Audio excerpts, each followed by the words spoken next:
বাংলাদেশের ম্যাচগুলা লজিস্টিক ডিফিকাল্টিসের কারণে কলকাতা থেকে মানে ইন্ডিয়া থেকে শ্রীলঙ্কায় শিফট করা সম্ভব না। বাংলাদেশকে বিশ্বকাপ খেলতে হলে ইন্ডিয়ায় যেতে হবে। এখন বাংলাদেশের এই সিদ্ধান্তটা জানাতে হবে 21 তারিখের মধ্যে।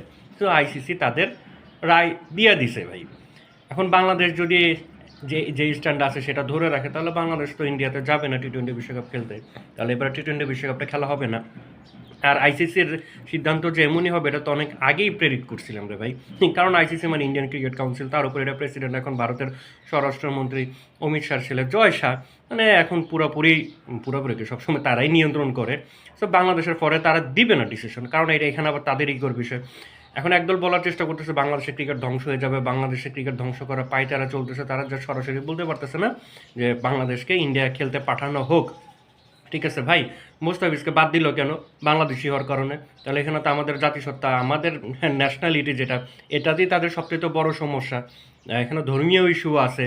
তো এত বড় ইস্যু বাদ দিয়ে তাদের মাথা নত করে তা একটা টুর্নামেন্ট খেলতে আমরা তাদের দেশে যাবই। বিশ্বকাপ, হ্যাঁ ক্রিকেটের একটা টি-20 সংস্করণ, এটা সবচেয়ে বড় টুর্নামেন্ট, বৈশ্বিক আসর।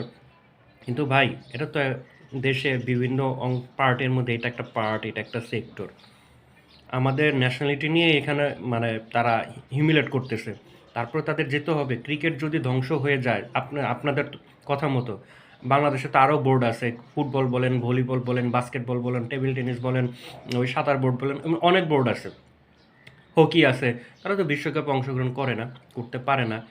ঠিক আছে, তাহলে কি হয়েছে? তাহলে বাংলাদেশের যদি একদম পুরো বৃহত্তর স্বার্থে চিন্তা করি, বাংলাদেশের আসলে কি আসে যায় তাতে? হ্যাঁ, কি আসে যায়? ফুটবলের যে এত ক্রেজ, বিশ্বকাপ আসলে বাংলাদেশে যেই মাতামাতিটা হয় সেটা তো ওই ব্রাজিল আর্জেন্টিনাও হয় না, তাদের নিয়ে যেরকম হয় বিষয়টা এরকম হয়ে যায় কিছু কিছু ক্ষেত্রে। সে বাংলাদেশ তো ফুটবল খেলে না, হামজাকে নিয়ে এখন একটা সাময়িক একটা হাইপ চলতেছে। এটা কোনো আসলে উন্নতি না।